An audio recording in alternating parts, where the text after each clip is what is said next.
मार्काए हक में तजलील से भरपूर शिकस्त, भारतीयों को जमीन, फिजा, पानी, साइबर और एलओसी हर जगह याद रहेगी। किसी को शक है तो वो याद रखे, एक किस्त दिखा चुके हैं, दूसरी किस्त के लिए कोई हमें छेड़ कर देख ले। DG ISPR lieutenant general Ahmed Sharif Chaudhary की न्यूज ब्रीफिंग। कहा, मार्काए हक में जो कुछ हुआ पाकिस्तान ही नहीं भारत का बच्चा बच्चा भी जानता है। Deputy chief of naval staff admiral Shafat Ali Khan की ब्रीफिंग। कहा, हम अमन के ख्वाहां हैं लेकिन इसे हमारी कमजोरी न समझा जाए। अमन हो या जंग, हम अपनी खुद मुख्तारी पर कोई समझौता नहीं करेंगे। Deputy chief of air staff ने कहा कि पाक फिजाइया ने भारत के 7 जहाज गिराए, हमने भारत का एक बगैर पायलट तैयारा भी मार गिराया। अब हमें पहली बार कहना पड़ेगा कि हमारा स्कोर 8-0 है। मार्काए हक में पाक फिजाइया ने दुश्मन को दंदान शिकन जवाब दिया। श्रीनगर से भटिंडा तक पाक फिजाइया ने दुश्मन को सबक सिखाया। पाक फिजाइया ने दुनिया के सर फहरिस्त लड़ाका तैयारों को खाक में मिलाया। पाक फिजाई को खराज तहसीन पेश करने के लिए ए हेडक्वार्टर इस्लामाबाद में शानदार तकरीब air chief marshal Zaheer Ahmed Babar Sidhu की। पाक फिजाइया के जवानों को कामयाबी पर मुबारकबाद। कहा, पाक फिजाइया हमेशा मुल्क की फजाई सरहदों की मुहाफिज रही है और आइंदा भी किसी भी जहरियत का भरपूर जवाब देने की मुकम्मल सलाहियत रखती है।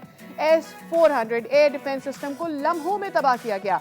ऑपरेशन बुनियाद महसूस में पाकिस्तान ने जदीद ड्रोन टेक्नोलॉजी, फजाई जंग, इलेक्ट्रॉनिक वॉरफेयर और साइबर वॉरफेयर में अपनी बेहतरीन सलाहियतों का मुजाहरा किया और दुश्मन को हर महाज पर धूल चटाई। अमरीकी कांग्रेस में पाकिस्तान के हक में करारदाद पेश, क़याम अमन की कोशिशों की तारीफ। करारदाद में कहा गया कि पाकिस्तान एक गैर जानिबदार और काबिल एतमाद सालिस है जिसने ऐसे तबाहकुन तनाज़े के दौरान सिफारती किरदार अदा किया। अमरीकी कांग्रेस के रुकन एल ग्रीन ने कहा कि जंग, जानी नुकसान और शदीद इंसानी तकालीफ के माहौल में इन अनासिर को तस्लीम करना जरूरी है जो अमन के लिए काम कर रहे हैं। पाकिस्तान का गैर जानिबदार शराकतदार के तौर पर किरदार इस बात की याद दहानी है कि सिफारतकारी अब भी आगे बढ़ने का सबसे मौसर रास्ता है। सदर डोनाल्ड ट्रंप की अमरीकी बहरी जहाजों पर हमले की तस्दीक, ईरानी कश्तियों और ड्रोन्स को तबाह करने का दावा। अमरीकी सदर डोनाल्ड ट्रंप का कहना है कि ईरान की तरफ से अमरीकी बहरिया के 3 जहाजों पर हमले किए गए, ताहम उन्हें कोई नुकसान नहीं पहुंचा। ईरान की पासदारान इनकलाब ने अमरीका पर जंगबंदी की खिलाफ वर्जी का इल्जाम आयद किया और दावा किया कि अमरीका ने जास की बंदरगाह के करीब एक ईरानी तेल बरदार जहाज को निशाना बनाया था। दूसरी जानिब अमरीकी जंगबंदी तजावीज़ पर ईरानी जवाब आज पाकिस्तान के जरिए वाशिंगटन भिजवाए जाने का इम्कान है। और पाकिस्तान बांग्लादेश टेस्ट सीरीज की ट्रॉफी की ढाका के शेर बांग्ला स्टेडियम में रोनुमाई। पाकिस्तान टीम के कप्तान शान मसूद और बांग्लादेशी कप्तान नजमुल हसन शांतू ने नगद कुशाई की। दोनों टीमों के दरमियान 2 टेस्ट मैचेस पर मुश्तमिल सीरीज का पहला मैच मीरपुर में शुरू हो चुका। टॉस पाकिस्तान ने जीता और पहले फील्डिंग का फैसला किया। बाबर आजम जख्मी होकर पहले टेस्ट से बाहर। अजान अवैस और अब्दुल्ला फजल की डेब्यू। शान मसूद कहते हैं कि टेस्ट मैच जीतने के लिए 20 विकेटें हासिल करना होंगी, ग्रीन विकेट पर भी खेलने के लिए तैयार हैं।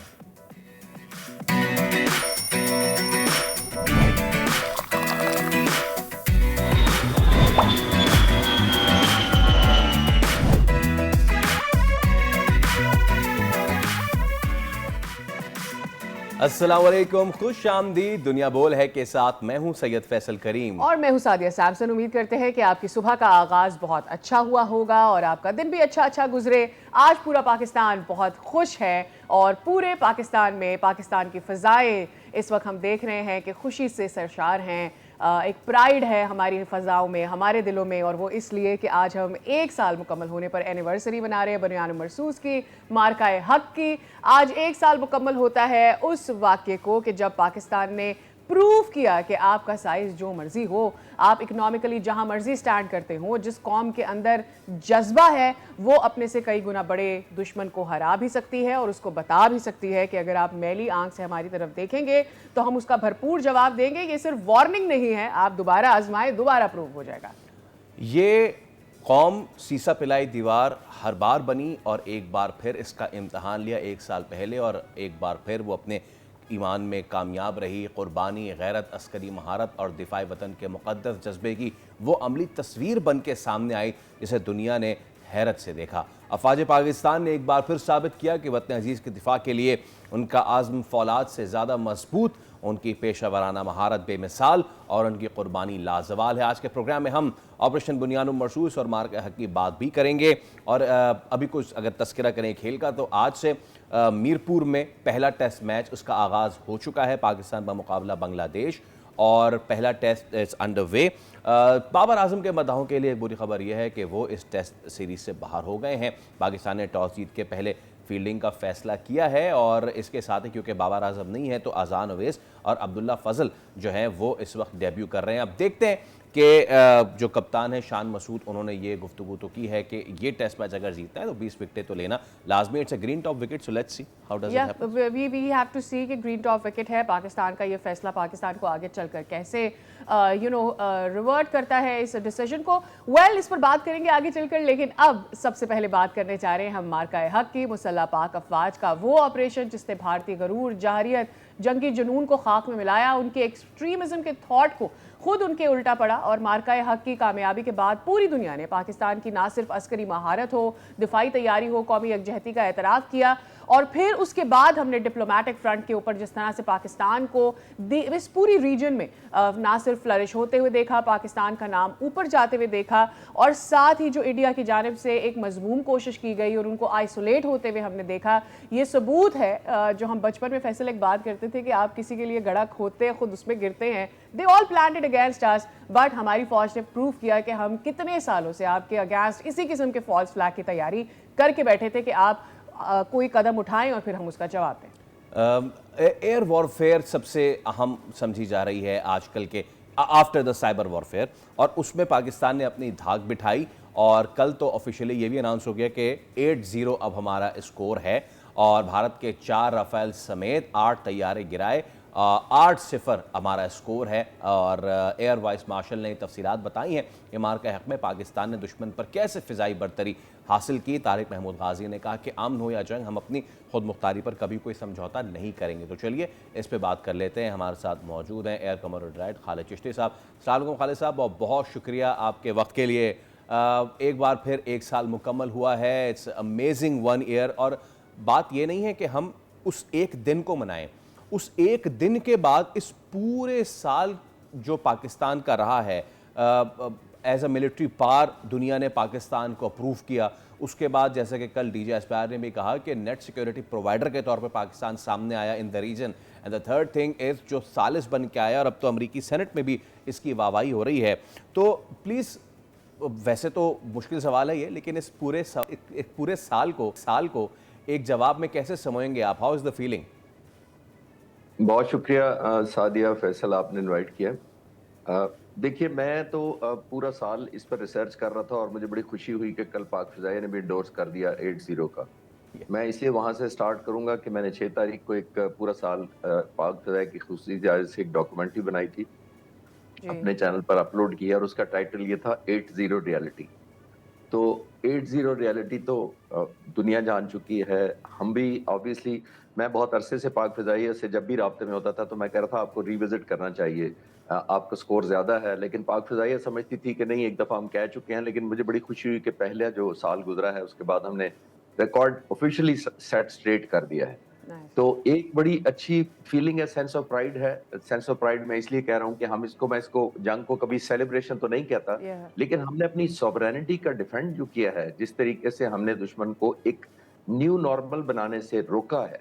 क्योंकि वो जाहिर है वो रात ऐसी थी जब 12:30 बजे के करीब 85 जहाज हमारी सरहदों की तरफ बढ़ रहे हैं। कुछ पर एयर टू सरफेस जो है वो वेपन्स लगे हुए हैं, कुछ पर air to air beyond visual range missile लगे हुए हैं। मैं, क्योंकि मुझे खुसूसी इजाज़त दी गई इन फुटेज को देखने की, मैं अब और अपने आप को बड़ा ऑनर्ड समझता हूँ कि मैंने ये तमाम की तमाम शूटिंग, इनके डाटा, इनकी पायलट्स की वीडियोज़, रेडियो कॉल्स, मिसाइल की ट्रैवलिंग सारी की सारी खुद देखी। क्योंकि मैं जब रिसर्च कर रहा था अपनी डॉक्यूमेंट्री के सिलसिले में, तो पूरा थ्रू आउट 1 ईयर, जिसको कहते हैं ना, मैं अपने आप को खुशकिस्मत 2 तरह समझता था। एक कि मेरा इसी इंस्टीट्यूशन से सारी उम्र ताल्लुक रहा, पाक फ़िज़ाइया से। मैं भी इसी अमल से कंट्रीब्यूशन में, जैसे वो फाइटर पायलट हैं कि ज़माने मेरा ताल्लुक था उससे। दूसरा ये कि ये जो फर्स्ट टाइम एवर मुझे ये ऑनर मिल रहा है कि मैं इसको डॉक्यूमेंट करूँ, ये बहुत ज़रूरी था। देखिए, अपनी कौम को बताना, सिर्फ़ एक इस पे प्राइड ले लेना। बहुत सारे लोग जब मैं मिलता था तो तफ़सील पूछते थे कि आप बताएँ क्या हुआ होगा, कैसे हुआ होगा। तो मैं विश करता था कि तमाम लोगों को पता हो पाकिस्तानी को, बिकॉज़ देखिए हमारे पास जो खुश होने के लिए, पॉजिटिविटी के लिए, पॉजिटिव वाइब के लिए बहुत कम चीज़ें हैं इस मुल्क में, ज़ाहिर है। स्ट्रगलिंग है, हम चैलेंजिंग सिचुएशन से गुज़र रहे हैं। तो मैं ये सिर्फ़ बता रहा हूँ कि उस रात को एक बहुत चैलेंजिंग डिसीजन मेकिंग भी हुई। लीडरशिप की विज़न उस दिन काम आई।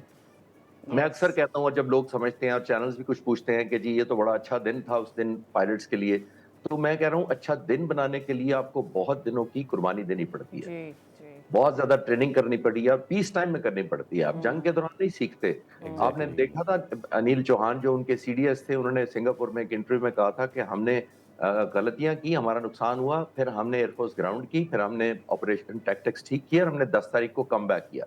जी, ये उनके सीडीएस कह रहे थे। जी। आप इमेजिन करें कि इतनी बड़ी एयरफोर्स जो दुनिया में ऑलमोस्ट चौथे 5वें नंबर पर है, तकरीबन 1000 फाइटर जहाज है।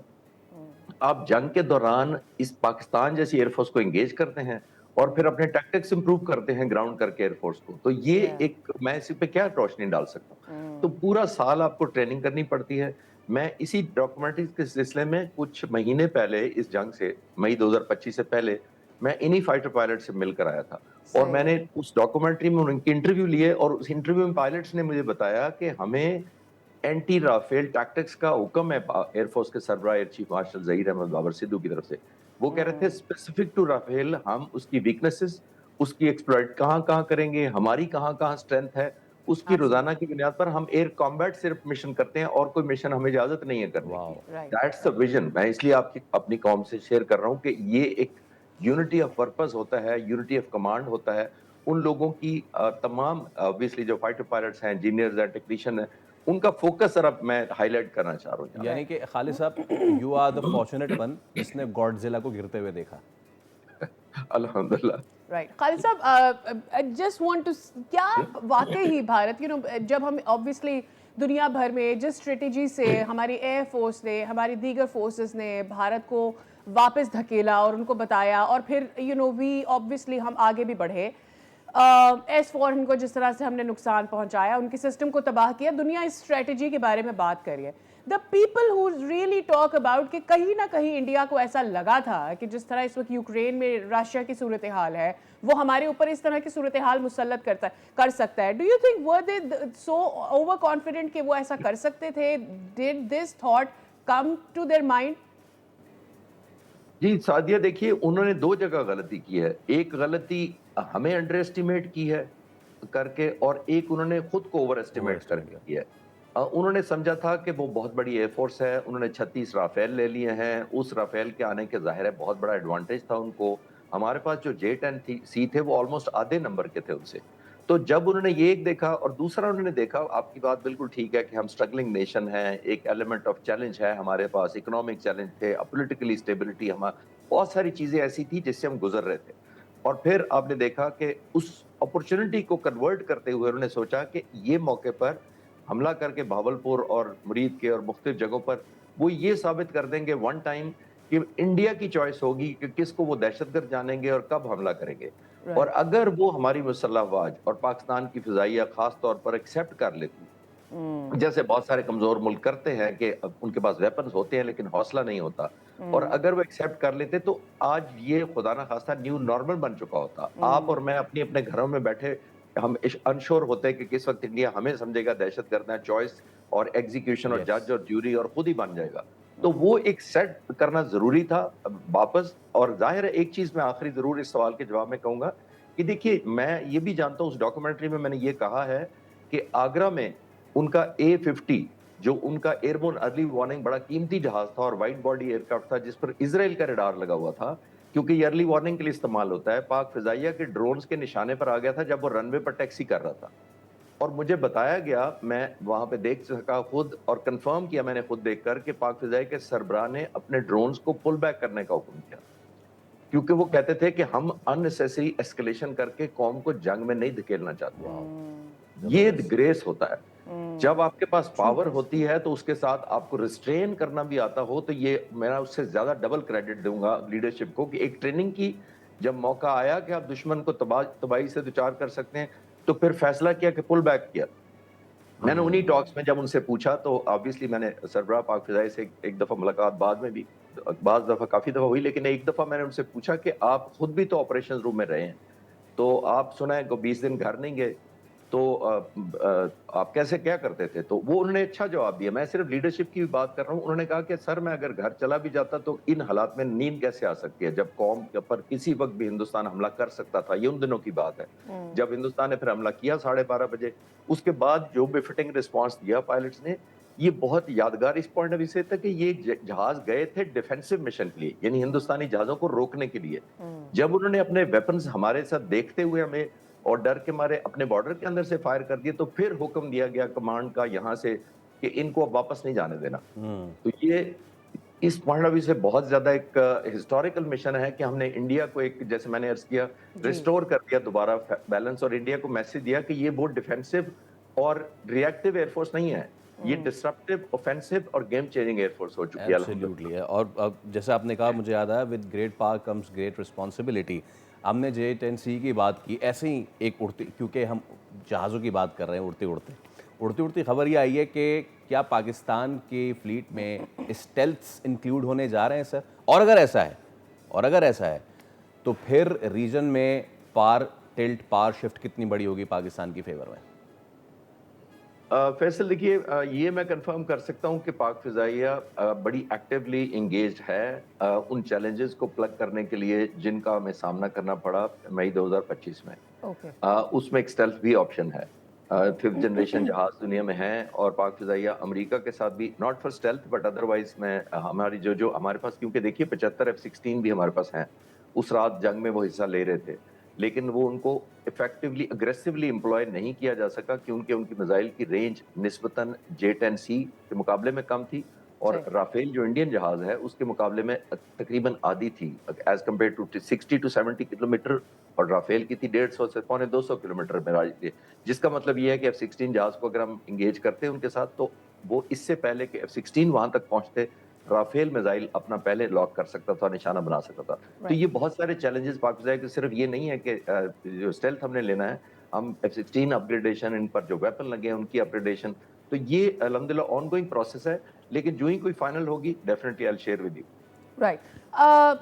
ऑब्वियसली हम ये तो देख रहे हैं कि पाकिस्तान ने जिस तौर से भारत को धूल चटाई, और हमारा ये बार बार प्रूव हुआ कि ठीक है, हम किसी किस्म की एग्रेशन नहीं चाहते हैं, लेकिन आप हमारे मुल्क पर अगर हमला करेंगे तो हमें पता है कि हम कैसे दिफा कर सकते हैं। उसके बाद 1 साल गुजर गया, मुसलसल भारत की जानिब से धमकियाँ आती रही कि हम अटैक करेंगे, यहाँ अटैक करेंगे, then they named us, named our places कि कहाँ पर वो अटैक करना चाहते हैं, but they did not have the audacity, they did not try.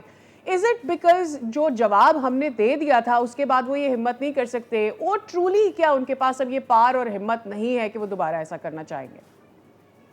Sadia, कल भी मैं चैनल्स पर था तो मुझे कहा गया कि भारत हमला करने का सोच सकता है, तो मैंने कहा था, और मैं अभी भी कह रहा हूं कि बिल्कुल सोच सकता है, उस सोचने में तो कोई पाबंदी नहीं है, हमला भी कर सकता है। लेकिन मसला किधर आता है, जब पाकिस्तान का रिस्पॉन्स ऐड होगा उसके अंदर। देखिए, जब एक आप मुल्क पर चढ़ दौड़ते हैं तो फिर आपकी डिसीजन मेकिंग जो आपके हाथ में नहीं रहती। अमेरिका ने ईरान पर किया तो क्या हुआ, हमला अमेरिका कर सकता था, लेकिन उसके अंदर जब ईरान का रिस्पॉन्स शामिल हुआ फिर और चीजें फैक्टर आ जाते हैं। इसी तरह मई 2025 में भी हिंदुस्तान ने हमला किया, लेकिन जब आप हमला करते हैं तो नंबर 1 आपके पास बहुत सारा एडवांटेज होता है, इनिशिएटिव आपके पास होता है, चॉइस ऑफ वेपन्स आपके पास होता है, टाइमिंग आपके पास होते हैं, दिन को करना है, रात को करना है, इंटेंसिटी आपके पास होती है, शॉक एंड सरप्राइज आपके हक में होता है। जब इतने एडवांटेज होते हैं तो फिर कौम आपकी पूछती है कि वॉर ट्रॉफी कहाँ है? तो वॉर ट्रॉफी आपने लोगों को दिखानी होती है जब आप ऑफेंस करते हैं। तो जब आप किसी को मुक्का मारेंगे और नाक से खून निकालना चाहेंगे तो फिर आपको अपने सर की भी तो फिक्र होनी चाहिए ना कि रिस्पॉन्स क्या होगा। तो ये चीज रोके हुई है, जितनी आप तैयारी करेंगे उतना ही ज्यादा आप चांसेस कम हो जाते हैं जंग के। सर, मेरे पास अप्रैल 19 ओके, जी, आखिरी जुमला अगर जी, चलते हैं, अप्रैल 1948 में कायदे आजम तशरीफ ले गए थे एयरफोर्स अकेडमी रसालपुर, और वहां जाकर उन्होंने एक खूबसूरत बात कही थी कि a country without a strong air force is at the mercy of aggressor. तो ये अग्रेसर को इनवाइट करते हैं, अगर आपकी कमजोर मिलिट्री हो, एयरफोर्स हो, स्ट्रांग थी, जवाब दिया, और आज तक आई एम श्योर वही चीज उनको याद कराती रहेगी कि क्या कीमत देनी पड़ेगी अगर दोबारा आएंगे तो। मेरे पास सिर्फ 30 सेकंड है सर, मुझे बताइए, कल उनकी एयरफोर्स ने, उनको 1 साल बाद याद आया कि उन्होंने पता नहीं कितने जहाज गिराए, क्या कराएं। Your 30 seconds comment on that. उनके 3 महीने बाद उनको 9 अगस्त को याद आया था उनके एयर चीफ को कि 5-6 गिराए हैं। हाँ। फिर उसके 2 महीने और गुजर गए, टोटल 5 महीने गुजर गए, उन्होंने कहा 10-12 गिराए हैं।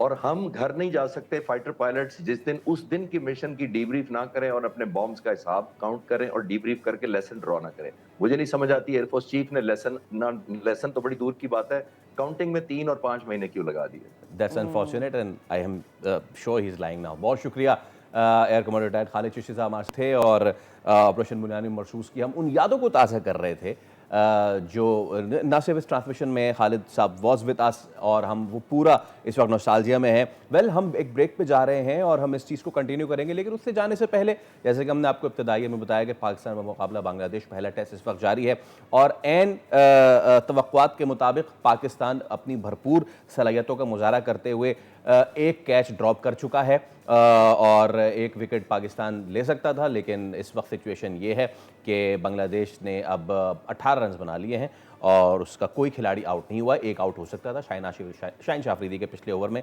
लेकिन स्लिप कॉर्डर में वो कैच गिराया और इस वक्त सिचुएशन ये है कि 18 विदाउट लॉस बांग्लादेश। अब देखना हमें ये होगा फैसल कि ये जो हमने टॉस जो कैच ड्रॉप किया है ये हमें कितना ज़्यादा आगे चल के नुकसान देता है। वेल इसके साथ ही हम ले रहे हैं एक ब्रेक। See after this.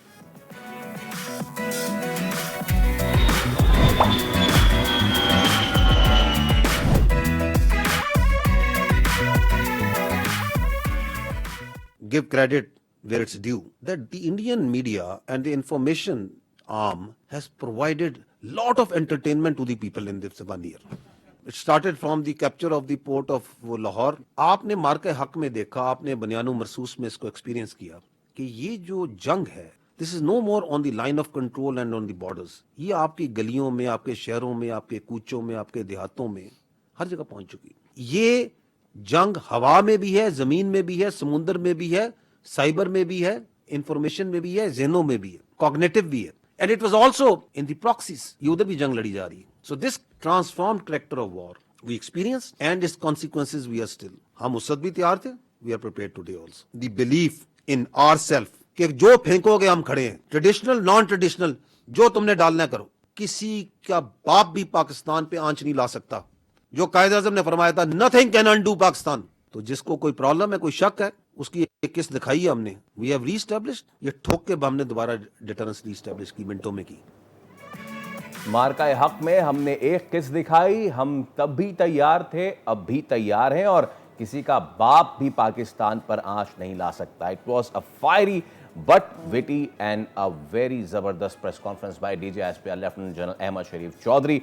उनका जो कहना था वो हमने आपको सुनाया भी। तो चलिए हम चलते हैं अपने अगले मेहमान की जानिब, क्योंकि हम 1 साल सेलिब्रेट कर रहे हैं। हमारे साथ मौजूद है ब्रिगेडियर रिटायर्ड बाबर अलाउद्दीन साहब। दिफाई तजयकार है आप। अस्सलाम वालेकुम ब्रिगेडियर साहब, thank you so much for your time. और आई नो कि वो 1 साल पहले का तमाम तर नॉस्टैल्जिया हम सबके जहनों में अभी तक है। मैं आगाज़ करना चाहूँगा DG साहब की इस प्रेस कॉन्फ्रेंस से, जिसमें उन्होंने ये बात बड़ी वाज़े अंदाज में कही कि ये जंग जो है वो अब सिर्फ LOC के इर्द गिर्द नहीं लड़ी जा रही है। ये जंग अब पानियों में भी है, फिजा में भी है, ज़मीन पे भी है, कॉग्निटिव भी है, साइबर भी है। और जो पहले हम कहते थे चौमुखी लड़ाई, now it has got 6 to 7 faces this war. कितनी बड़ी विक्ट्री समझते हैं पाकिस्तान की इस तमाम तर मामले में कि जब आप चौमुखी नहीं 7 फेस लड़ाई लड़ रहे हैं और पाकिस्तान ने अपने से बड़े दुश्मन को धूल चटाई। जी बहुत शुक्रिया आपका। जंग की टोटल नौयत और हैयत बदल चुकी है, इसमें कोई शक नहीं। जो रवायती जंग हुआ करती थी वो हम जो देखा भी हमने 65 में, 71 में, बिलखसूस इन 2 जंगों में किसी हद तक किसी सेक्टर में, किसी एरिया में हवाई जंग, बाकी ज़मीनी जंग। आज के इस माहौल में जहाँ पर दुनिया बदल चुकी है, जंग की नौयत भी बदली है। बिल्कुल ठीक उन्होंने कहा, आपने भी जिक्र किया। देखें, साइबर वॉर सबसे इम्पोर्टेंट लीथल वॉर है आजकल के ज़माने में, जिसको आप 5th जनरेशन वॉर कह लें या 4th जनरेशन वॉर कह लें, जो कि आप मीडिया के ज़रिए आप लोगों के जहनों को जो अपनी तरफ माइल करते हैं, जो अफेक्ट करते हैं, जो आप नैरेटिव बनाते हैं, जो उसके ज़रिए आप जंग लड़ते हैं। फिर आप ये देख लें जो गली कूचों की जंग है जिसका जिक्र किया, जो दहशतगर्दी है, ये दहशतगर्दी की इतनी घनौनी, इतनी संगीन, मुश्किल तरीन जंग हम लड़ रहे हैं। पिछले 2 दहाई से ज़्यादा हम लड़ रहे हैं। अब हवाई जंग का पिछले साल हमने देख लिया और रवायती जंग तो हम हर वक्त इनसे लड़ते रहते हैं लाइन ऑफ कंट्रोल पे, वर्किंग बाउंड्री पे, जहाँ पर आमने सामने दोनों मुल्क की फौजें पिछले 80 साल से कश्मीर पाकिस्तान की सरहद पे मौजूद है। तो इस पर कोई दो राय नहीं है कि ये जंग हम 6 से 7 एरियाज में, 6 से 7 डोमेन्स में हम हिंदुस्तान से जंग मुसलसल लड़ रहे हैं, और अल्हम्दुलिल्लाह किसी एक डोमेन में भी उनको हम पे बर्तरी हासिल नहीं हो सकी, बावजूद इसके कि उन्होंने भरपूर कोशिश की, करते रहते हैं, साजिशें करते हैं। और इस जंग का जो सबसे लीथल फेस है, जो प्रॉक्सीज के जरिए वो पाकिस्तान के खिलाफ लड़ रहे हैं, लाइन ऑफ अफगानिस्तान की ज़मीन को इस्तेमाल करते हुए KPK में और बलूचिस्तान में, और जो दहशतगर्दी के वाक़यात रेस्ट ऑफ पाकिस्तान में होते हैं। तो पाकिस्तान की फ़ौज अपनी आवाम की भरपूर मदद के साथ इनको हर जगह नाको चने चबवाती है, इनको शिकस्त देते हैं हम। हमने पिछले साल भी अल्हम्दुलिल्लाह इनको शिकस्त दी। इनका ज़ोम जो था कि वो खित्ते में बर्तरी हासिल कर ले, इनका ये ज़ोम कभी पूरा नहीं हो सकता। और बिल्कुल कायदे-आज़म ने ठीक कहा था, अल्हम्दुलिल्लाह, nobody on this earth can undo Pakistan. Pakistan हमेशा रहने के लिए बना है और इंशाअल्लाह ताला हमेशा रहेगा। ये जो मर्ज़ी कर ले, ये दुनिया को जाके जो मर्ज़ी बताएँ, ये असल में इस तरह का एक ज़हन बन चुका है हिंदुस्तान में, इनको नींद भी नहीं आती, उठते बैठते, सोते जागते, ये पाकिस्तान के खिलाफ बातें करके अपने लोगों को भी उस तरफ माइल करने की कोशिश करते हैं। आप ऐसा मुल्क उसका अंदाज़ा लगाएँ कि जहाँ पर इलेक्शन में वोट लेने के लिए पाकिस्तान को जी। गालियाँ दी जाती हों, जहाँ पर खेल के मैदान में पाकिस्तान के खिलाड़ियों से हाथ ना मिलाएँ, जहाँ पर वो हमारे साथ खेलने से इनकार करें। मीडिया पे अगर आप आ जाएँ, आपने देखा ही है हमारे मीडिया का जो रिस्पॉन्सिबल फेस और इनका फेस देखें, मीडिया पे बैठ के गालियाँ देते हैं।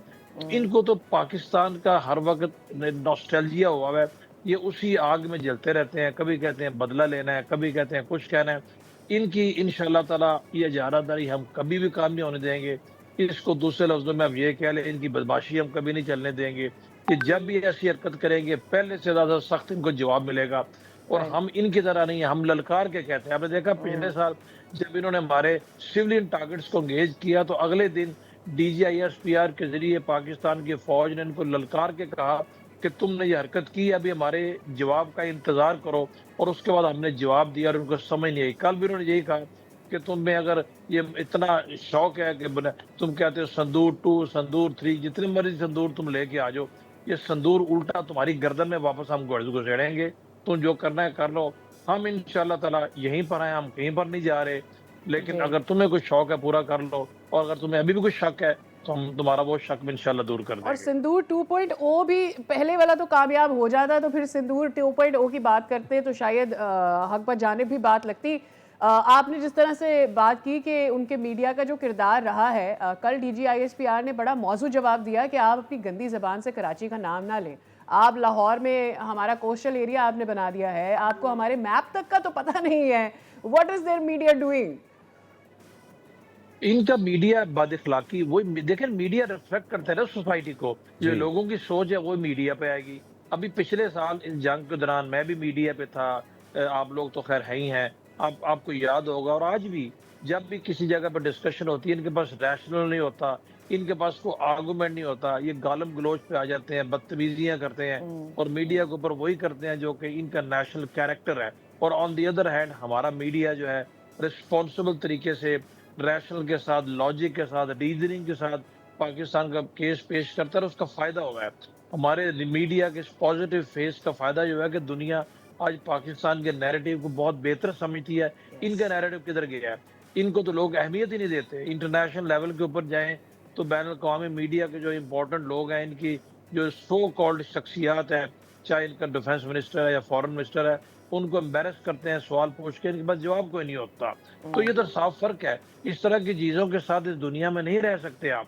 इस तरीके से रहना चाहेंगे तो हर जगह आप एम्बेरस होंगे। और दूसरी बात है कि ये हैं इतने बेशर्म कि इनको शर्मिंदगी भी नहीं होती और इनको शर्म भी नहीं होती। ये बारहा इनकी बेइज्जती होती है, बारहा इनकी एम्बेरसमेंट होती है, लेकिन ये फिर वही काम करते हैं, क्योंकि इनका जीना मरना, उठना बैठना। जब इनका प्राइम मिनिस्टर जो है वो मतलब पूरे मुंह के ऊपर वो पीला रंग लगा के तकरीरें कर रहा है कि मैं बदले की आग में जलता हूँ, मुझे नींद नहीं आती, तो आप इसका अंदाजा कर लें कि इनका क्या कैरेक्टर होगा कि वो हर वक्त इसी तकलीफ में रहते हैं कि पाकिस्तान को कुछ हम करें। Absolutely. Brigadier retired Babar Alauddin साहब, आपके वक्त का बेहद शुक्रिया, थैंक यू सो मच। और जैसे कि हम बात कर रहे हैं कि मीडिया कास होता है, किसी भी सोसाइटी का, और हमने देख लिया कि किस तरीके से पेशेंटली और बहुत ही प्रोफेशनल तरीके से पाकिस्तान के मीडिया ने किरदार अदा किया था दौरान जंग। दूसरी जानिब बाहर का मीडिया, भारतीय मीडिया को जब मॉक करे तो आपको समझ आना चाहिए कि कौन हक पे था और कौन नहीं। वेल, इसी के साथ एक छोटा सा ब्रेक ले रहे, दोबारा हाजिर होंगे। Stay with us.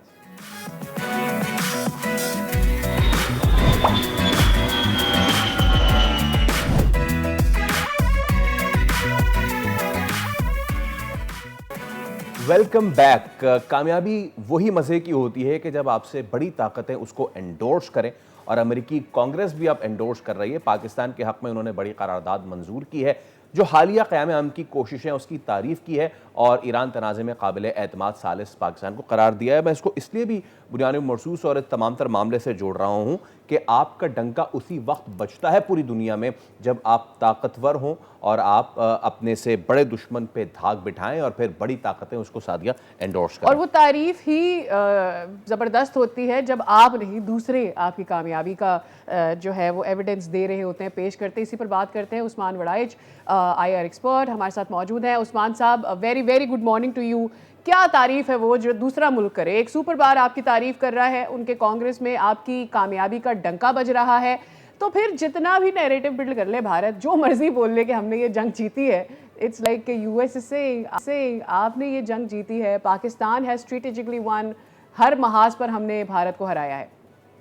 जी, कोई शक नहीं इसके अंदर। मेरे ख्याल में फॉल्स नैरेटिव था उनका जो कि डन एंड डस्टेड हो चुका हुआ है। आपने बात की करारदाद की, पिछले साल भी 19 मई को कांग्रेस के अंदर जो रिव्यू कमीशन की रिपोर्ट गई थी उसके अंदर उन्होंने इस चीज़ को तस्लीम किया था कि जो पाकिस्तान है उसने इंडिया को इस जंग के अंदर जो है मुकम्मल तौर पर शिकस्त जो है ना उससे दोचार किया। और उसके अंदर उन्होंने बाकायदा ये फिगर बताई कि राफेल 4 गिरे हैं, SU-30 जेट्स, MiG-19 और हेरॉन जो एरियल ड्रोन थे वो तक गिराए गए हैं। और उसके अलावा दुनिया के जो टॉप नॉच थिंक टैंक्स हैं, जो क्रेडिबल वॉइसेस हैं, जो इंटरनेशनल प्रेस है, हमने देखा राइटर्स हो गया, NYT के एडिटोरियल हो गया, उन सब ने बताया कि इंडिया जो है वो शैम नैरेटिव शेप करने की कोशिश कर रहा है। इवन इंडिया के जो टॉप फोर्सेस के जो टॉप रैंक्स के लोग थे वो कंफर्टेबल नहीं थे कि ऑन कैमरा के वो ये चीज़ें बताएं। अभी वो 8 से 10 अपना पता नहीं क्या कुछ कह रहे हैं, तो वो तो नो डाउट एक अपना कह लें कि लाफिंग स्टॉक बना हुआ है इंडिया। जिस तरीके से मोदी ने एक इंडिजिनस लेवल के ऊपर हिंदू पॉलिटिक्स को इंस्टीट्यूशनलाइज कर दिया कि अब उनकी आर्मी भी वो प्रोफेशनल आर्मी के तौर पे पोस्टर देने के काबिल नहीं है।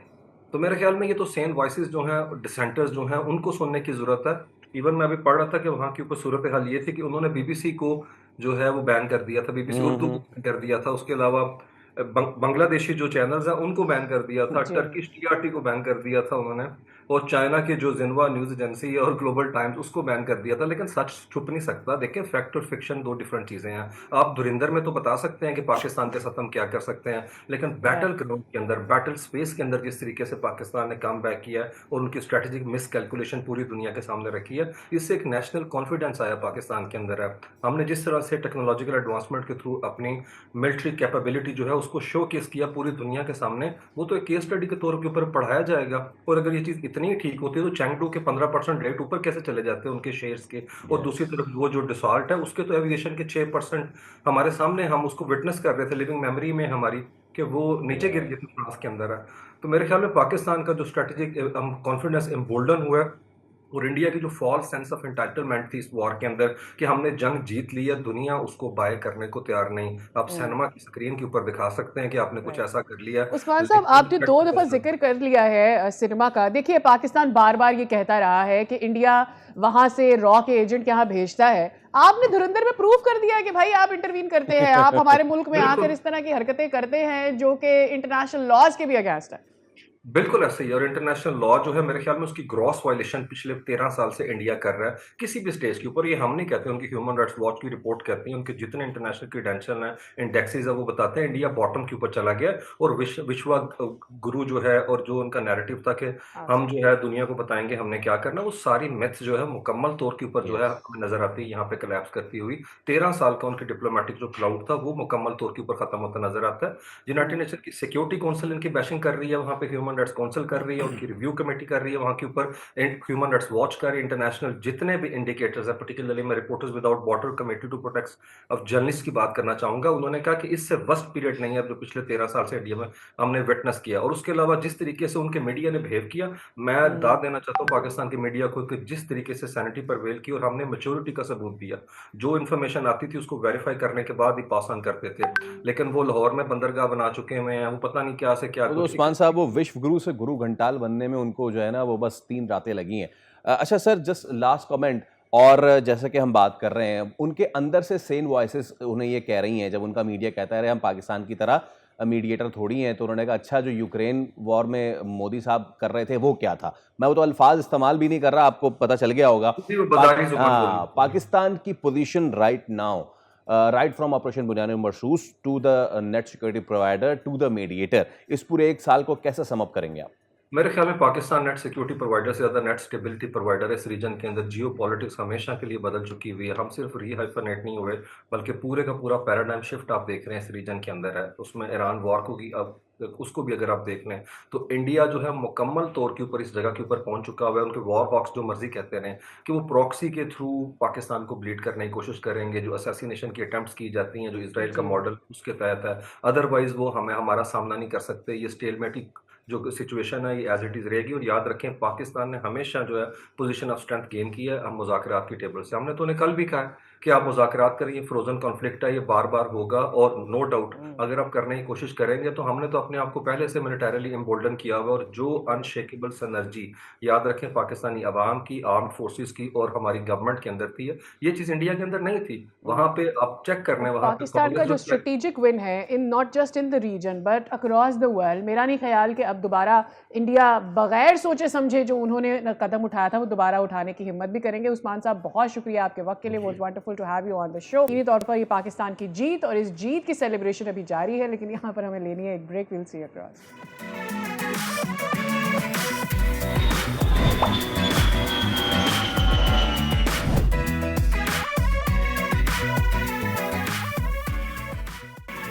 Welcome back again. पाकिस्तान दुनिया भर में अपनी सफारतकारी की धाक भी बिठा रहा है और मशरक़ वस्ता की जो सूरत हाल है उसमें एज अ मीडिएटर पाकिस्तान का बहुत ही अहम रोल है।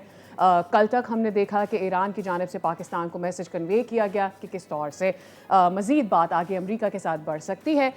इसके ऊपर भी डिस्कशन होगा और साथ ही अमरीकी सदर डोनाल्ड ट्रंप ने ईरान के साथ जंगबंदी बरकरार रखने का दावा किया है। ताहम हालिया अमरीकी दफाई हमलों और फिर साथ ही ईरानी सख्त रद्द-ए-अमल ने खित्ते में गैर यकीनी किसी सूरत हाल को मजीद गहरा कर दिया है।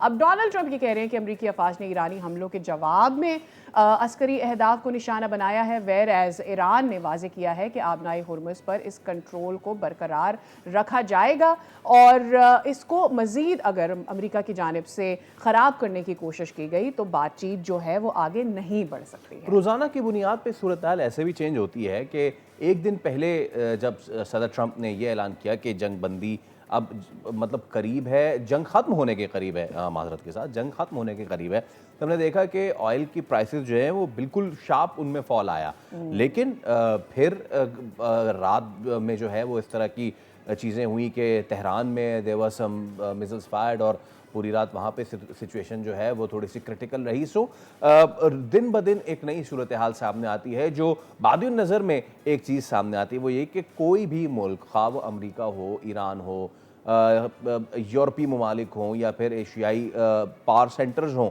जिनमें चीन और रशिया है, कोई भी नहीं चाहता है कि इस जंग की तवालत मज़ीद हो। सब यही चाहते हैं कि ये जंग ख़त्म हो। जो सबसे अहम इसमें स्टेक होल्डर्स हैं, दोनों belligerents that is USA and Iran, वो भी यही चाहते हैं कि ये जंग ख़त्म हो। अमरीकी सदर की जानिब से बार बार इस चीज़ को ज़ाहिर किया जाता है कि जी ख़त्म हो रही है, अब ख़त्म हो जाएगी, जो नुकात आए हैं वो ठीक है और ख़त्म होने जा रही है। लेकिन उसके बाद जो स्पॉयलर्स वाली गेम है वो भी इस पर हमें मद्देनज़र रखने की ज़रूरत है। और सबके बीच में दुनिया के सामने ये आया है कि स्पॉयलर कौन रहा और पाकिस्तान का इसमें क्या किरदार रहा, और अब दुनिया इसकी मौतरफ है, और वो ये भी इस तरह से भी सामने आती है कि अमरीकी कांग्रेस में जो है वो बहुत ही ज़बरदस्त तरीके से ये चीज़ सामने आई कि जब पाकिस्तान की तारीफ़ की गई, पाकिस्तान को जो है वहाँ पे उसके हक में करारदाद पेश हुई, और ये भारत के मुंह पे एक करारा तमाचा है। वो भारत जो कि पाकिस्तान को खित्ते में अलग थलग करने का ख्वाब देख रहा था, पाकिस्तान अब दुनिया को जोड़ रहा है और भारत कहीं अलग थलग पड़ा हुआ है। भारतीय मीडिया से एक क्लिप है, वो आपको दिखाते हैं। Where we had declared that we had isolated Pakistan globally. 1 year on, you have China and Pakistan coming together as mediator and guarantor to pull this ceasefire off, which is, I mean, it is what the world wanted. Everyone is thanking them, whether we like it or not. 1 year ago, given you trouble actively in war, but diplomatically, they have completely shrunk your space. So this whole thing for India, that we are isolating Pakistan, where is that today? They are nowhere close to any isolation. All the countries have thanked them. Their relations with Saudi, they've signed a defense deal with them a year ago. It's pulled off something quite remarkable, and should be a worry for India, and there should be a real wake-up call for us. So this is what independent media has to say कि पाकिस्तान का role क्या है और India किस तरह से isolate हो गया है, और पाकिस्तान मशरिक़ वस्ता की सूरत हाल को और इसके अमन को बरकरार रखने में क्या किरदार अदा कर रहा है। इसी पर बात करते हैं। सुंदस मुस्तकीम साहिबा हमारे साथ मौजूद हैं, आप माहिर हैं बैनुल-अक़वामी अमूर की। सुंदस साहिबा, बहुत शुक्रिया, आप हमारे शो का हिस्सा बनी। Obviously we are going to talk कि इस वक्त ईरान और यूएस के बीच क्या होता देख रहे हैं, लेकिन कल तक हमने देखा कि Iran comes back to Pakistan, says what it has to, कि किस तरह से मजीद इस बात को आगे अमेरिका के साथ आगे बढ़ाया जाता है, और एक स्टेप अहेड जाता है पाकिस्तान का रोल एज अ मीडिएटर। जी बिल्कुल, पाकिस्तान के as a facilitator, as a mediator role पर तो कोई दो राय नहीं है। पूरी दुनिया ही अब इस बात पर मुत्तफक है जनाब कि Pakistan except this Israel and India के जमा पाकिस्तान इस सालसी का किरदार जो अदा कर रहा है। लेकिन हमने देखा ये कॉन्टिन्यूसली विश्व साइकिल स्टार्ट हो गया है। सीज फायर के बाद एक सीज फायर के बाद दूसरी सीज फायर, तीसरी सीज फायर, फिर उसके बाद आप हमारे 14 नकात, फिर 9 नकात, कभी 5 नकात, तो एक तरफ से 5 नकात आ रहे हैं, फिर 9 नकात आ रहे हैं, फिर 14 नकात आ रहे हैं। तो ये जो कंटिन्यूस साइकिल है, ये नकात एक तरफ से दूसरी तरफ आने जाने का, सीज फायर होने का, ये चलता रहेगा तब तक कि जंग मुकम्मल तौर पर बंद नहीं हो जाती। जंग बंदी इस तरफ इशारा करती है कि जंग अभी जारी है, वक्ती तौर पर जंग पर एक पॉज दिया गया है। तो पॉज है तो उसका मतलब है जंग वक्ती तौर पर बंद हुई है। तो सीज फायर का मतलब मुकम्मल जंग का खात्मा कभी नहीं होता। अब जरूरत इस समझ की है कि जंग का खात्मा मुकम्मल तौर पर कैसे यकीनी बनाया जाए। इसके लिए दोनों ममालिक, मैं समझती हूँ खासतौर पर अमेरिका जो है वो फेस सेविंग तलाश कर रहा है अपने अवाम के आगे, अपने लोगों के आगे। जब जंग ऐसे हालात में शुरू हुई हो जो आप बगैर तैयारी के, कांग्रेस इजाजत लिए बगैर, आपने देखा इससे पहले जब अफगानिस्तान पे जंग स्टार्ट हुई थी, इससे पहले जब भी अमेरिका ने किसी मुल्क पर धावा बोला है तो अपनी आवाम को कॉन्फिडेंस में लेकर, अपनी फौज को कॉन्फिडेंस में लेकर, अपने अपोजिशन पार्टी को कॉन्फिडेंस में लेकर जो है, जब पूरा अमेरिका एक पेज पर होता है तब उन्होंने जंग का आगाज किया था। This is I think first time in the history of America के जंग जो है वो इतनी हसल बसल में, इतनी बौखलाहट में जब उसका स्टार्ट हुआ था, तब से अब तक ये जो अनसर्टेनिटी की फिजा है मुस्तकिल बुनियादों पर कायम व दायम है, और ये तभी रुकेगी जब जो है वो दोनों में से एक मुल्क जो है वो कुछ लचक का मुजाहरा करते हुए अपनी नेगोशिएशन पर थोड़ा सा कॉम्प्रोमाइज करेगा। और हमने देखा रिसेंट पास्ट में कि ईरान ने टू समहाउ कॉम्प्रोमाइज किया, ईरान ने जो है टू समहाउ थोड़ा सा फ्लेक्सिबिलिटी का मुजाहरा किया। लेकिन अगर आप जो है ईरानी बहरिया मैरीटाइम पैसेज के ऊपर नेवल ब्लॉकेड लगा देंगे, बिकॉज ये जो नेवल ब्लॉकेड है, this itself is an act of war. आप एक तरफ जंगबंदी, डील, नेगोशिएशन, फैसिलिटेटर, ये सारी बातें कर रहे हैं, दूसरी तरफ आप एक एक्ट ऑफ वॉर के मुर्तकिब हो रही हैं। आप जो है वो अभी हमने रिसेंटली देखा कि फायरिंग का तबादला हुआ और बड़ी खुल्लम खुल्ला डोनाल्ड ट्रंप साहब कह रहे थे जनाब कि हम जो है वो उनको ईरानी बहरिया के ऊपर कोई जहाज गुजरने देंगे, फायरिंग करेंगे। तो अगर आपकी यही रविश तैयार करके रखी अगर आपने कि आप हमले भी करेंगे उनकी बहरिया के ऊपर जो उनके कंट्रोल में पहले तो उस तरह से नहीं था, लेकिन आपने खुद ईरान को गोल्डन अपॉर्चुनिटी प्रोवाइड की जनाब कि ना सिर्फ आपने हर्मस के ऊपर मुस्तकिल इस तरह का कंट्रोल करे और उस पर डट जाए, विजिलेंट रहे, चाइनीज येन में करेंसी स्टार्ट कर दें। ठीक है, ये जंग के कॉन्सिक्वेंस के तौर पे आपने हरवस जो सामने आया है, ये अमेरिका की अपनी गलतियों में से गलती की वजह कॉन्सिक्वेंसेस के तौर पर सही। सामने आया है। अब सारा जो मामला है जनाब वो नेवल ब्लॉकेड की वजह से ही रुका है। अगर आप नेवल ब्लॉकेड हटाते हैं और आपने हरवस के ऊपर ट्रैफिक जो है आप देखिए 130 से 35 जहाज गुजरते थे रोजाना। फिर उसके बाद हमने देखा 11 जहाज गुजर रहे हैं और फिर हमने ये भी देखा एक दिन कि सिर्फ 2 जहाज गुजर रहे हैं। तो जब 135-40 से 11 से सिर्फ 2 जहाज गुजरेंगे तो तो जाहिर सी क्यों बात है फिर आलमी पूरी मईशत दुनिया, बिल्कुल आलमी मईशत को भी इसमें गजंद पहुंचेगी। अच्छा सुंदर साहिबा, मैं थोड़ा सा अगर पीछे जाऊं, अमेरिका सुपर पावर, अमेरिका के पास ऑल द फैसिलिटीज, मतलब कि air superiority, land superiority, cyber superiority, everything. यहाँ तक बात आ गई थी कि खार्क पे बूट्स उतार रहे हैं अपने जनाब और बूट्स ऑन ग्राउंड कर रहे हैं, सब कुछ। आप क्या समझती है क्यों नहीं कर गुजरा अमेरिका? अमेरिका ने ये क्यों नहीं किया कि जी ठीक है, उन्होंने अफगानिस्तान के साथ भी तो ये किया ना, Vietnam, Afghanistan, Iraq, everywhere they were boots on ground. Iran, why was Iran so different? क्यों नहीं कर गुजरा अमेरिका इस पे भी? Because of their own geography. Iran की अपनी जो उनकी ज्योग्राफी है, जियोपॉलिटिकल, सिर्फ जियोपॉलिटिक्स के तनाजुर में नहीं, वो उनके लिए बहुत ही माविन है। इसराइल की इंटेलिजेंस रिपोर्ट, असेसमेंट रिपोर्ट्स के मुताबिक वो तो मिसाइल ऐसे पहाड़ों में से दागे जा रहे हैं ईरान की जानिब से जहां तक पहुंचना नामुमकिन है। आप देखें कि चारों तरफ देखें ईरान की कहीं पे लाइफलेस डिजर्ट्स हैं, कहीं पे ऐसे डेजर्ट्स हैं जो कि लाइफ डेजर्ट्स हैं, कहीं पर चटियाले पहाड़ हैं, कहीं पे बर्फानी पहाड़ हैं। तो ईरान की ज्योग्राफी इस चीज की इजाजत नहीं देती कि बूट्स ऑन ग्राउंड पे कनेक्टिविटी टू वर्ल्ड पे इस जंग का आगाज किया जाए। इराक 10 साल बाद हार गया था ईरान के साथ, जब जमीनी जंग का आगाज किया था। तो कैसे अमेरिका कर पाएगा? And America is currently running short of missile. America जैसा मिलिटरी स्ट्रॉन्ग मुल्क जो है, जिसकी आज भी चाहे उसकी प्रेसिडेंसी शेक जरूर हुई है, चाहे उसकी जो सुपरमेसी शेक जरूर हुई है, but this in current world order में अमेरिका ही की सुपरमेसी है, अमेरिका ही की वो जो हेजमनी है, इंपीरियलिज्म है, वो अमेरिका ही का है। शेक जरूर हुआ है मगर खत्म नहीं हुआ अमेरिका की जो सुपरमेसी, राइट? तो आप जो इतनी strong country, super power, militarily wise Iran से कहीं कहीं आगे आप हैं। अगर आप जो है आपके मिसाइल्स कम पड़ गए हैं, अगर आपका एवरेज अमेरिकन जो है पेट्रोल की बढ़ती कीमतों से मुतासिर है, अगर आपका एवरेज अमेरिकन जो इन्फ्लेशन से और अफरातज़र से बहुत बुरी तरह मुतासिर है, so what about the struggling economies? तो इस वक्त ये तवील मुद्दती जंग के लिए इसराइल और अमेरिका तैयार ना था, ना है। जबकि ईरान है, ईरान के पार्ट पे क्यों कहते हैं जनाब सारे कार्ड्स हैं? क्योंकि ये तो 20 साल से इस जंग की तैयारी कर रहे हैं। अनफॉर्चुनेटली ईरान जो है वो अमेरिकन सेक्शंस के अंडर रहने का कब से आदी है? 1979 से, ठीक है? वो सर उनकी डी वैल्यू बहुत जरूर है, उनकी करेंसी नो डाउट कि बहुत ज्यादा आपने डी वैल्यू देखी उनकी करेंसी, बट स्टिल एक सेल्फ सफिशिएंट कंट्री है Iran. You can't neglect the thought कि नेटो इस वक्त बाकी सारी जंगों की तरह अमेरिका के साथ नहीं खड़ा हुआ है। सो ऑब्वियसली उनको मिलिटरीली एक फाइनेंशियल लॉस है जो कंसिस्टेंटली हो रहा है। They want to make a break on that. On the other hand, let's talk about the 14 points और फिर उसके जवाब में ईरान ने जो उस प्रपोजल का जवाब दे दिया है पाकिस्तान के जरिए। एज ऑफ लास्ट टॉक्स जो हम देख रहे हैं, डिटेल्स में कहा गया कि जी, बताया गया है कि 20 साल तक मुतालबा किया गया है ईरान से कि जी वो अपने यूक्रेन की जो यूरेनियम की जो अफजूदगी है उसको आगे ना बढ़ाए, लेकिन ईरान वांट्स टू से कि जी 5 साल से हम आगे नहीं जाना चाहते, अब 15 साल की बात की जा रही है। व्हाट डू यू थिंक कि कितना ज़्यादा लीन कर सकता है ईरान इस मामले के ऊपर? देखिए, लीन तो ईरान ने 2015 में भी किया था। अभी मेरा ख्याल है ट्रम्प वो सेविंग देख रहे हैं कि 2015 से ये जो मुआहिदा होगा 2026 का, वो अल्लाह करे अभी भी हो जाए, ये कैसे मुख्तलिफ होगा। ईरान ने तो पहले भी कहा था हम जो है वो एटमी पावर नहीं बन रहे हैं, एक हद से ज्यादा अपनी यूरेनियम अफजदगी को जो है वो एनरिच नहीं करेंगे। ये सारी बातें तो 2015 की हैं। 1979 से आपने उनको सेक्शंस में रखा है, महंगाई की इन्फ्लेशन बहुत ज्यादा बढ़ गई है।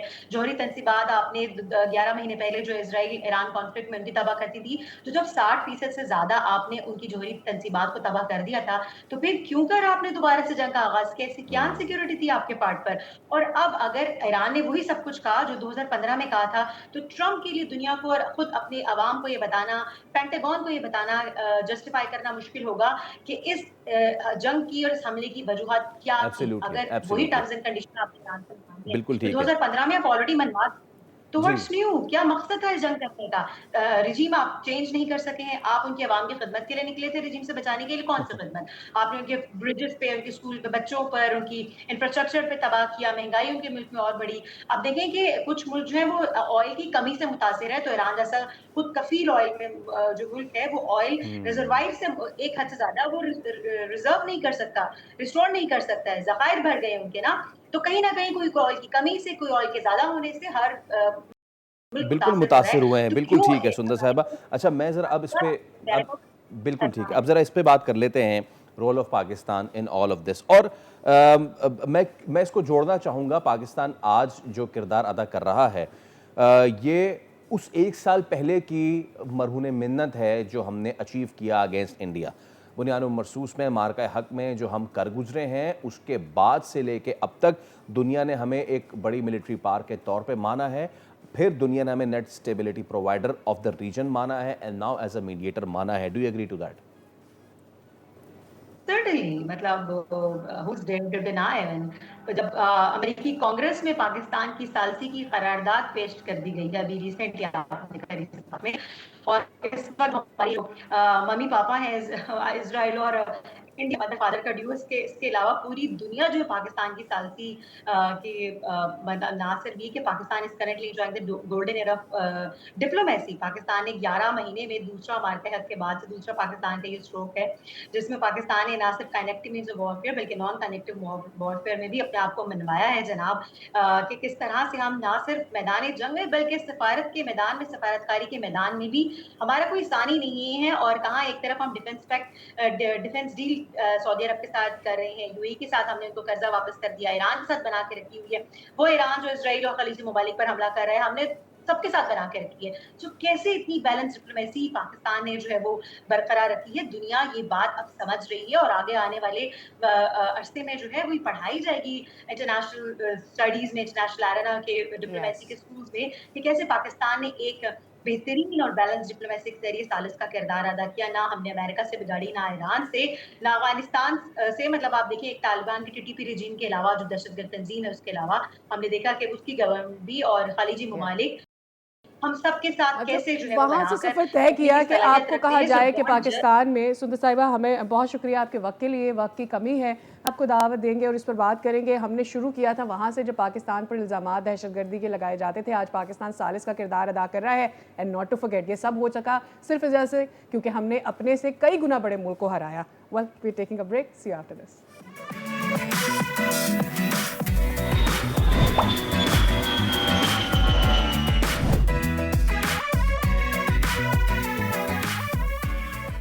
Operational Mark-i-Haq has great significance in the history of Pakistan Air Force, as indeed our country. Despite being outnumbered, ladies and gentlemen, Pakistan Air Force fought aggressively, denying enemy the opportunity to enter into our airspace.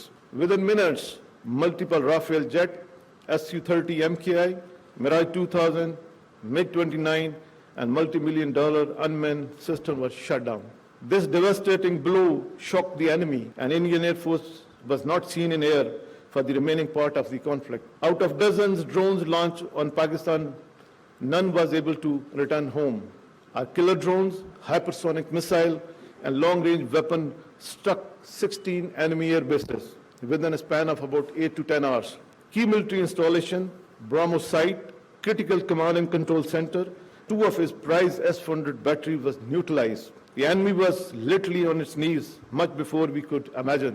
I salute each and every member of Pakistan Air Force for their professionalism and hard working during testing time. Alongside well-executed tri-service synergy under full support of Field Marshal Sayyid Asim Munir. तो ये थी वो कल की ज़बरदस्त तकरीर और जिस पे हर पाकिस्तानी को फ़ख्र है, और एयर मार्शल सिद्धू ने ये भी कह दिया, बाबर ज़ईद सिद्धू ने, कि अब हम कह सकते हैं कि इट्स ऑफिशियली 8-0। पाकिस्तान ने किस तरीके से एक मरतबा फिर भारत के खिलाफ एयर वॉरफेयर में धाक बिठाई है, इसी पे हम बात करेंगे। Air marshal retired Sayeed Mohammad Khan, आप दिफाई तजकार हैं। अस्सलाम वालेकुम sir, thank you so much, very good morning, बहुत शुक्रिया आपके वक्त के लिए। जब ज़हीर अहमद बाबर सिद्धू साहब ये गुफ्तगू कर रहे थे तो मुझे सिर्फ एक साल पहले का मार्का हक या फिर उससे पहले 2019 का ऑपरेशन स्विफ्ट रिटॉर्ट ही मेरे जहन में नहीं है। मेरे जहन में 1948 भी है कि जब किस तरीके से हमने एक कार्गो प्लेन को मनूवर किया और उसको बॉम्ब गिराने में इस्तेमाल किया। मेरे जहन में 65 भी है, मेरे जहन में एमएम आलम भी है, मेरे जहन में सरफराज रफ़ीकी भी हैं। ईच एंड एवरी वन, हमेशा से पाकिस्तान एयरफोर्स के हवाले से बात होती है when it comes to the numbers. तो जाहिर सी बात है, you know it better than us कि वो क्या रेशियो होता है, किस रेशियो के हिसाब से इंडियन एयरफोर्स जो है अददी बरतरी रखती है। लेकिन it's not the machine but man behind the machine, कि वो एक बंदा कुछ सेकंड्स में 6 तैयारे गिरा देता है, फिर ऑपरेशन स्विफ्ट रिटॉर्ट होता है, फिर मार्का हैक होता है। I mean absolutely amazing. It again tells us कि जब आप में जज्बा ईमान हो और आप टेक्नोलॉजिकली एडवांस्ड हो तो इतनी बड़ी एयरफोर्स भी आपके आगे कुछ नहीं है। अस्सलाम वालेकुम। वालेकुम आप दोनों का बहुत शुक्रिया कि आपने आज सुबह के प्रोग्राम में मुझे इनवाइट किया। देखिए, ये जो कंसिस्टेंट परफॉर्मेंस है पाकिस्तान एयरफोर्स की तरफ से, ये कोई एक वन टाइम फ्लूक नहीं है। It is the result of a constant hard work of 78 years which the Air Force has put in to keep the head of the nation high. Pakistan air force जो है वो दुनिया की वो उन चंद एयरफोर्सेस में से है जो अपनी ह्यूमन रिसोर्स के ऊपर बहुत ज़्यादा इन्वेस्टमेंट करती है और उनको इंश्योर करती है कि वो दुनिया के बेहतरीन पायलट्स, इंजीनियर्स और एयर डिफेंस कंट्रोलर्स हैं। इन चीज़ों के लिए आपको दिन रात पूरे साल जो है कंसिस्टेंट मेहनत और ट्रेनिंग करनी पड़ती है। सो हमने जो मार्का हक में देखा वो पाकिस्तान एयरफोर्स की ट्रेनिंग का समर था, क्योंकि पाकिस्तान एयरफोर्स ने ना सिर्फ इंडियन एयरफोर्स को बहुत अच्छे तरीके से समझा, क्योंकि इस वक्त इंडियन एयरफोर्स को हमारे ऊपर टेक्नोलॉजिकल भी और नंबर्स वाइज भी सुपरियॉरिटी हासिल है। हमने उनको समझा, उनको काउंटर करने के लिए जो उनके पास इतने आला वेपन्स थे पूरी दुनिया से, उनको काउंटर करने की एक स्ट्रेटजी बनाई, उस स्ट्रेटजी को प्रैक्टिस किया और मई 25 में उस स्ट्रेटजी को इंप्लीमेंट किया। सो मेरा ख्याल है कि पाकिस्तान एयरफोर्स की प्रेजेंट लीडरशिप जो है उसको क्रेडिट जाना चाहिए कि उसने एक ऐसी स्ट्रेटजी बनाई जिसने इंडियंस को हैरान और परेशान कर दिया। आपके नाजरीन की अंडरस्टैंडिंग के लिए ज़रूरी है फैसल कि आप ये समझें कि 7 मई 2025 को we were not the aggressors, we were the defenders on that day. और हमारे खिलाफ कोई 82 एयरक्राफ्ट जो थे, जो सारे के सारे हाईटेक थे, विद बीविया मिसाइल्स थे, वो पिच थे, और Pakistan was defending it's air space with 36 aircraft.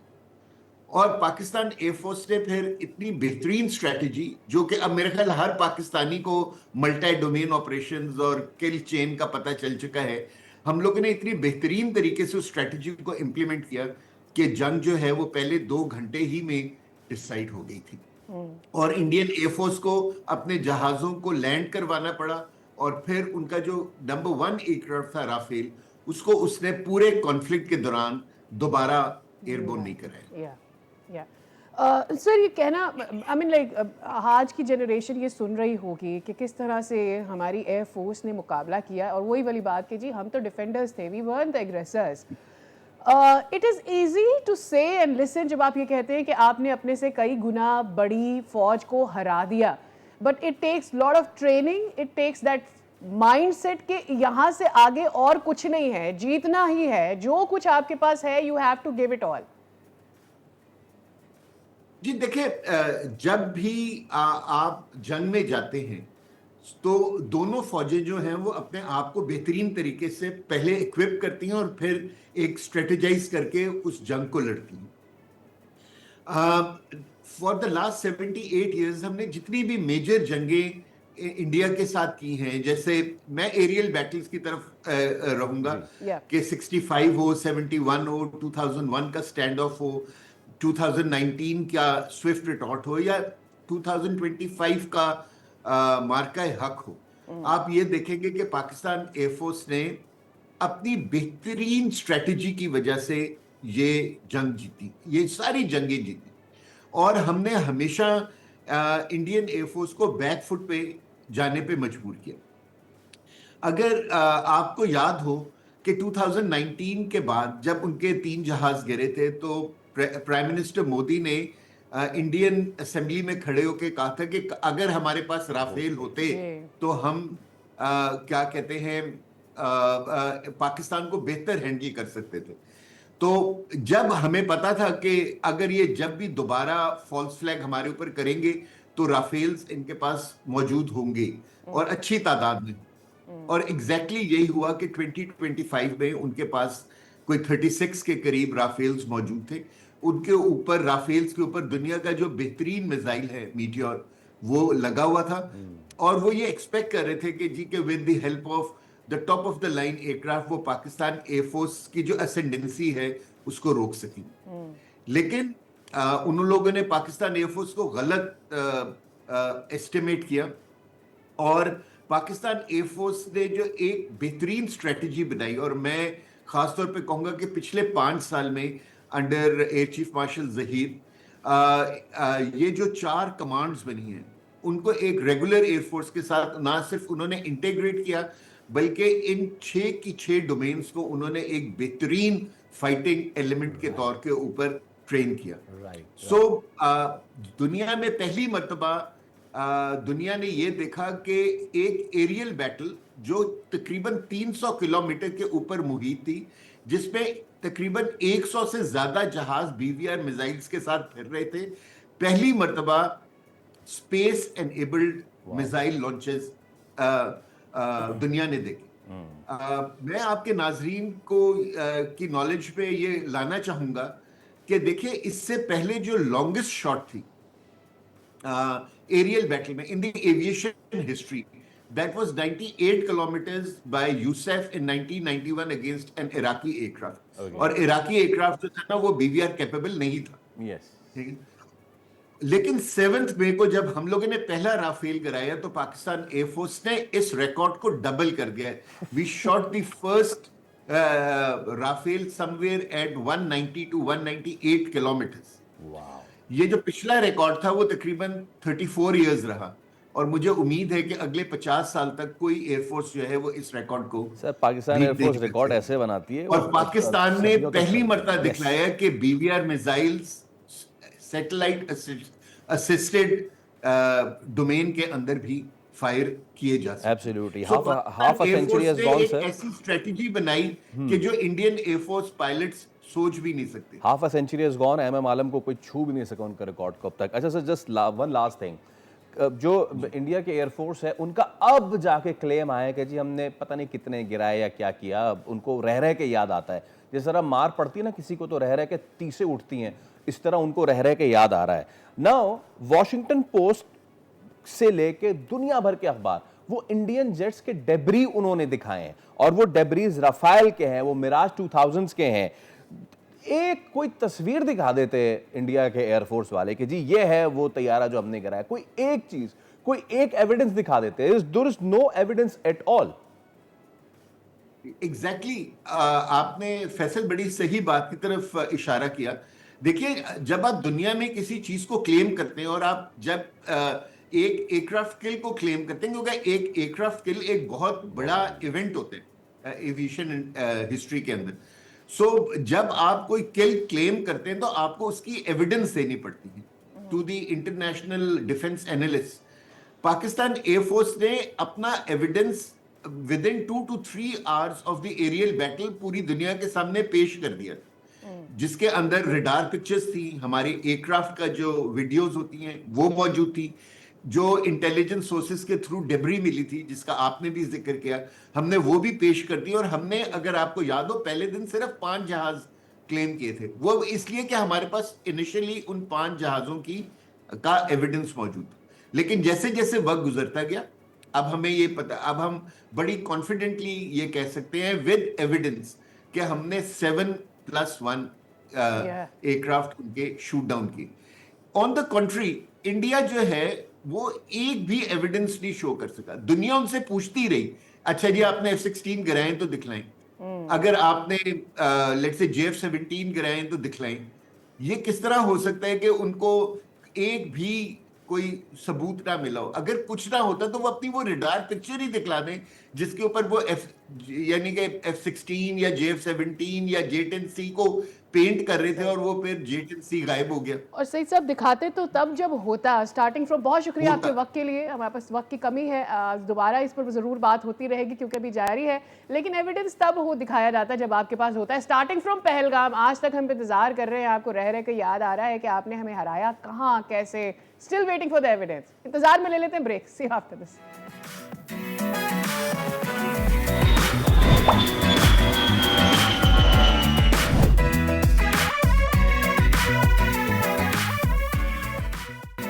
Welcome back. जहां पूरा मुल्क जश्न मना रहा है मार्का हक के 1 साल मुकम्मल होने पे, पेशावर कैसे पीछे रहे। तो पेशावर क्रिकेट स्टेडियम में जश्न था, फतह थी और खुसूसी तकरीब मुनक़िद हुई। और इस तकरीब में क्या कुछ नहीं था, बैंड परफॉर्मेंसेस, सिंगर्स थे और बहुत ही ज़बरदस्त रहा। It was a beautiful event. थोड़ी सी झलकी आपको दिखाते हैं। बांधे पुल दरियाओं पर, हम आबे रवा सहराओं पर, हम इल्म हुनर, हम तीरों कमा, हम हरकत व बरकत अस्करियां।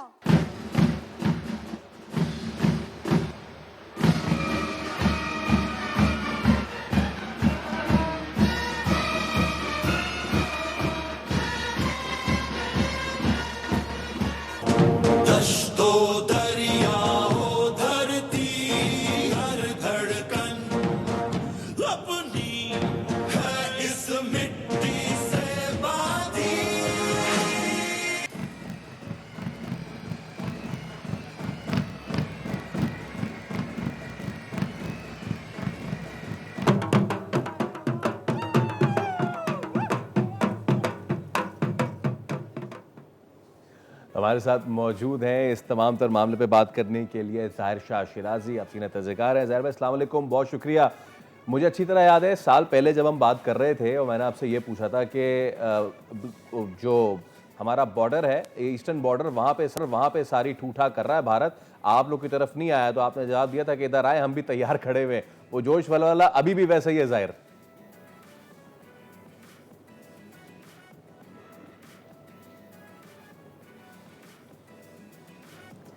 जैसे कि हमारी आर्म फोर्सेस ने कल भी अपने रिजॉल्व का इजहार किया है कि अगर कोई मिस एडवेंचर अब करेगा तो उससे ज़्यादा कहते हैं we will hit back strong.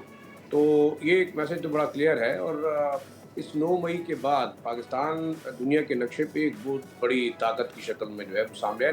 Not only आपका ग्लोबल साउथ और रीजनल सिक्योरिटी कॉन्टेक्स्ट में, बल्कि आप देखें इंटरनेशनल पीस स्टेबलाइजर और मॉडरेटर के तौर पे पाकिस्तान इस वक्त दुनिया की नज़र में वर्ल्ड वॉर 3 लिटरली अगर देखा जाए तो हमारे प्राइम मिनिस्टर और फील्ड मार्शल की एफर्ट्स से जो है, इंडिविजुअल एफर्ट्स आप कह रहे हैं। इससे पहले आप देख लें तकरीबन अगर हालात को देखें तो शायद पाकिस्तान को जिस तरीके से एलिनेट किया गया था हिंदुस्तान और जो उसके हॉस्टाइल कुव्वतें हैं जिनमें यूरोपियन ममालिक भी हैं, मिडल ईस्टर्न जो सो कॉल्ड हमारे ब्रादर इस्लामी मुल्क हैं वो भी शामिल रहे हैं कि पाकिस्तान को हमेशा न्यूट्रलाइज किया जाए, उसको इकोनॉमिकली डेवस्टेट किया जाए। और साथ साथ आप देखें हमारे वेस्टर्न बॉर्डर के ऊपर जिस तरीके से प्रॉक्सी जंग लड़ी जा रही है, तो इस 9 मई के बाद एक बड़ा क्लियर मैसेज मिला।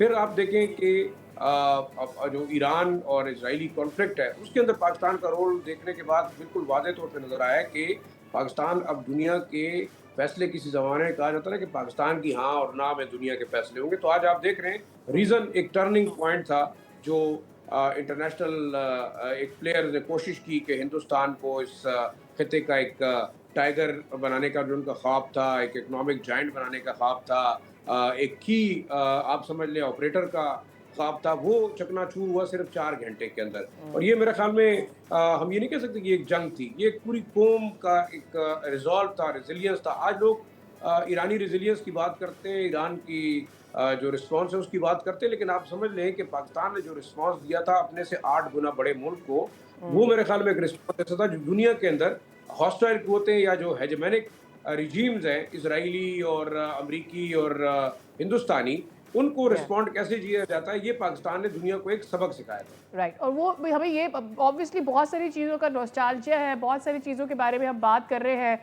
इसमें हमें ये भी नहीं भूलना चाहिए कि भारत को भागना पड़ा अमेरिका के पास कि जी आप मीडिएशन करें, रुकवाएं, सीज फायर की बात करें। So I think one of the role जो कि इस पूरे मामले में किरदार अदा किया वो हमारे मीडिया ने भी किया। You being an analyst, you being an journalist, कितना इम्पॉर्टेंट है आप किसी बड़ी जर्नलिज्म ऑर्गेनाइजेशन को देखें, इंस्टीट्यूशन को देखें, वहाँ से गलत क्लेम होते हुए देखें, बगैर रिसर्च के देखें और फिर कई घंटे उसके ऊपर बात करते हुए देखें। How bad of a kind of a image एक बना है इंडियन मीडिया का इस सारी सूरत हाल के बाद? देखिए, अगर हमें रियलिस्टिकली देखा जाए तो हम हम लोग जब वी स्टार्टेड मैच्योरिंग तो हमें ये कॉन्सेप्ट दिया जाता है कि इंडियन फिल्में बड़ी अच्छी हैं, बॉलीवुड बहुत अच्छा है। फिर हमें ये एक तासुर दिया गया था when I started media at the age of 18, तो उस ज़माने भी एक कॉन्सेप्ट ये था कि जी हिंदुस्तानी मीडिया हमसे ज़्यादा पढ़ा लिखा है, ज़्यादा एडवांस्ड है। फिर आप देखें हमारे मेडिकल इंजीनियरिंग, आप इवन रिसर्च को देखें तो हमारी ज़्यादातर जो बुक्स थी हम इंडियन ऑथर्स उनकी इस्तेमाल करते, जिसमें रियलिटी और एक मिथ था कि शायद ये बड़े पढ़े लिखे लोग हैं, बड़े समझदार हैं। फिर इंडियन मीडिया को बड़ा मैच्योर मीडिया कहा गया। लेकिन आप इस जंग में देखें जिस तरीके से उन्होंने लाहौर में बंदरगाह पे कब्जा किया, जिस तरीके से उन्होंने हमारे चीफ ऑफ आर्मी स्टाफ को जो है ना वो गिरफ्तार किया, फिर जो है तमाम की तमाम हमारे कराची के पोर्ट्स और जितने थे वो तबाह हुए। लेकिन आपने 15 मिनट के अंदर देखा हुआ क्या। अब ये एक शायद आज दुनिया खुद मान रही है कि इंडियन जो मीडिया गोदी मीडिया है, इट वाज सो कंट्रोल्ड कि आप उसके थ्रू एक प्रोपेगेंडा वॉरफेयर और हाइब्रिड वॉरफेयर लॉन्च कर रहे थे कि शायद हम मीडिया के ऊपर जंग जीत के साइकोलॉजिकली पाकिस्तान को जो है ना वो न्यूट्रलाइज करेंगे। लेकिन आपने देखा कि ये ना 65 था ना 71 था, ये 2025 की जंग थी जिसमें आप सिर्फ मिसाइल, ड्रोन्स और राफेल से जंग नहीं लड़ रहे थे, आप रिजॉल्व से लड़ रहे थे, आप इलेक्ट्रॉनिक्स से लड़ रहे थे, आप AI से जंग लड़ रहे थे। और मेरे ख्याल में आज दुनिया को पता चल गया है कि पाकिस्तान और पाकिस्तान की आर्म्ड फोर्सेस किस लेवल तक वो जो है कंपेटेबल है टू एनी इंटरनेशनल पावर। आज पाकिस्तान दुनिया को सिक्योरिटी प्रोवाइडर है। आज हम J-17 थंडर दे रहे हैं, हम J-10 दे रहे हैं। हम इसके साथ साथ कल आप देखेंगे कि एक यानी स्पेस टेक्नोलॉजी के हिसाब से हमारा कहाँ तक चले गए। लेकिन अब हिंदुस्तान, मैं ये समझता हूँ कि जो मिथ थी इंडियन मीडिया की भी और इंडियन हेजेमनी की भी, वो 9 मई को हमने तोड़ी। ये एक बहुत बड़ा दुनिया के लिए एक मैसेज है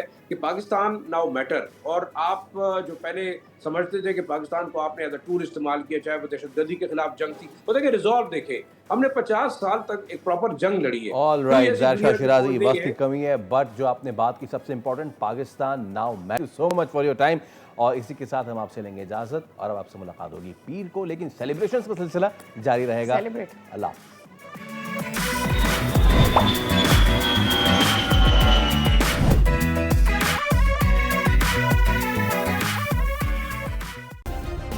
सब्सक्राइब करें और बेल दबाएं ताकि कोई खबर रह न जाए।